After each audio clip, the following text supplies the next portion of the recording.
Hi friends, Radhika টিপসে আপনাদেরকে স্বাগতম। গর্ভধারণের পর থেকেই একটি চিন্তা মনের ভিতরে কাজ করে, সেটি হচ্ছে ডেলিভারি নিয়ে। প্রসব বেদনা ওটা নিয়ে এমনকি বিভিন্ন ধরনের চিন্তায় যেন গর্ভবতী মহিলাদের শেষ নেই। তবে বিশেষজ্ঞরা বলে থাকেন, একজন গর্ভবতী মা যদি চিন্তিত হন, সেই সাথে সাথে কিন্তু তার বাচ্চার অনেক ধরনের ক্ষতি হতে পারে। তাই আজকের এই ভিডিওতে আলোচনা করব প্রসব ব্যথা কতটুকু পর্যন্ত স্থায়ী হয়, কিংবা প্রসব ব্যথা উঠলে আপনি কিভাবে বুঝবেন যে এটি আপনার আসল প্রসব বেদনা। সন্তান জন্ম দেওয়ার একটি স্বাভাবিক প্রক্রিয়া হলো প্রসব ব্যথা, যেটা শুরু হয় জ্বরের সংকোচন ও ভার্জিক্যাল প্রসারণ থেকে আর শেষ হয় সন্তান জন্মদানের মাধ্যমে।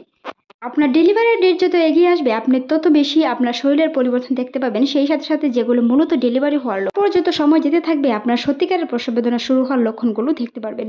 শিশু জন্ম নেওয়ার কয়েকদিন এমনকি কয়েক ঘন্টা আগেও এই লক্ষণগুলো দেখা দিতে পারে। তারই মধ্যে অন্যতম কিছু লক্ষণ হলো ঘন ঘন জ্বরের সংকোচ অনুভব হওয়া, সেই সাথে সাথে রক্ত মিশ্রিত স্রাব নিঃসরণ, পেট ও পিঠের চারি হালকা ব্যথা হতে পারে, সেই সাথে সাথে পানি ভেঙে যেতে পারে, অ্যামনিওটিক তরল ভাঙতে পারে, তার সাথে সাদা স্রাবের মতো হালকা খয়েরি রঙের স্রাবও যেতে পারে। এখন আসেন মূল আলোচনায়।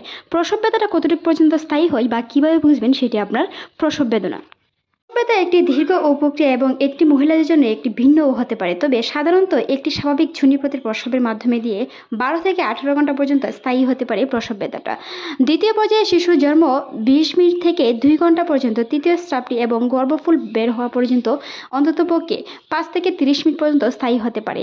মনে রাখতে হবে, নেক্সট সন্তান প্রসব হয়ে গেলেও কিন্তু জলনালীটা থেকে যায়, যেটি পরবর্তীতে 30 মিনিট পর্যন্ত সময় স্থায়ী হতে পারে। এই পর্যায়ে জ্বরের 12 থেকে 18 ঘন্টা পর্যন্ত সংকুচিত হতে পারে। এটি শুরু থেকে পেট ব্যথা, পিঠে ব্যথা, খিচুড়িযুক্ত ব্যথা সহ, যা প্রায় আধা মিনিট পর্যন্ত স্থায়ী হয় এবং প্রতি 10 থেকে 30 মিনিট পর পর সেটি হতে পারে। সময়ের সাথে সাথে এই ব্যথা তীব্র ও ঘন হয়ে থাকে। প্রসব ব্যথাটা এক এক রকম এক এক সময় হতে পারে। কারো ক্ষেত্রে সেটি তাড়াতাড়ি স্থায়ী হয়, কারো ক্ষেত্রে 20 থেকে 30 মিনিট পর পর ব্যথাটা হতে পারে। তবে যত ঘনিয়ে আসবে সন্তান প্রসবের টাইম, সেই সাথে সাথে কিন্তু আপনার ব্যথাটাও ঘন ঘন উঠবে।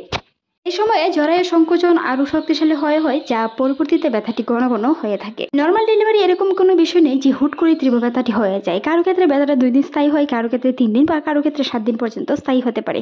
তবে 7 দিনের ক্ষেত্রে কিছু সময় ধরে, অর্থাৎ প্রসব আপনার যেই তারিখে সন্তান হবে তার থেকে 3 থেকে 4 দিন আগে পিন ব্যথা হতে পারে। সেটি হালকা কিছুটা মাসিক ব্যথার মতো হয়ে থাকে। তবে তা নিয়ে দুশ্চিন্তা করার কারণ নেই, কারো ক্ষেত্রে সেটি প্রযোজ্য নাও হতে পারে। অনেকের ক্ষেত্রে ব্যথা ওঠার সাথে সাথে কয়েক ঘন্টার ভিতরে সেটি সন্তান প্রসব হতে পারে, যদি তার ঝরার মুখটি খুলে যায়। বিশেষজ্ঞরা বলে থাকেন, একজন গর্ভবতী মায়ের প্রায় 10 সেন্টিমিটারের বেশি যদি ঝরার মুখ খুলে, সেই ক্ষেত্রে নর্মাল ডেলিভারিটি হয়ে থাকে। তাই তাতে নিয়ে দুশ্চিন্তা করার কোনো কারণেই। অবশ্যই যদি আপনার ঝরার মুখ খুলে থাকে, আপনার বাচ্চার পজিশন সেফালিক থাকে, অবশ্যই আপনার সন্তানটি নর্মালি হবে। শিশু জন্মদানের পর এই পর্যায়টি শুরু হয় প্রায় সাধারণত 5 থেকে 30 মিনিট পর্যন্ত স্থায়ী হতে পারে আপনার জল আসতে কিংবা গর্ভফুল, যেটাকে বলা হয়। শিশু গুরুত্বপূর্ণ বিষয়, ব্যক্তিগত ও ভিন্নতার মধ্যে প্রতিটি নারীর প্রসব অভিজ্ঞতা ভিন্ন হতে পারে। তাই প্রসব ব্যথার সময়কাল ও ব্যক্তিজেদ পরিবর্তন হয়, তাই সেই নিয়ে দুশ্চিন্তার কোনো কারণ নেই। এক একজনের প্রসব বেদনাটা এক এক রকম হতে পারে।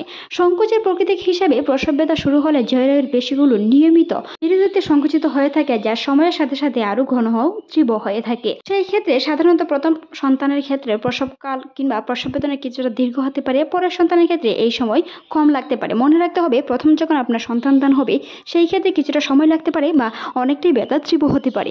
সেই সাথে হাঁটাহাঁটি করতে হবে। মনে রাখতে হবে, প্রসব বেদনা ওঠার সাথে সাথে শুয়ে পড়া যাবে না, যেটি আপনার বাচ্চা উপর দিকে উঠতে পারে। তাই যদি আপনার প্রসব ব্যথাটি উঠে থাকে, তাহলে অবশ্যই হাঁটাহাঁটি করার চেষ্টা করুন, যেটি সন্তানের মাথার নিচ দিকে আনতে শুরু করে, এমনকি আপনার কম সময়ের মধ্যেই ডেলিভারিটি হয়ে থাকে। ভালো লাগলে সাবস্ক্রাইব করুন। ধন্যবাদ।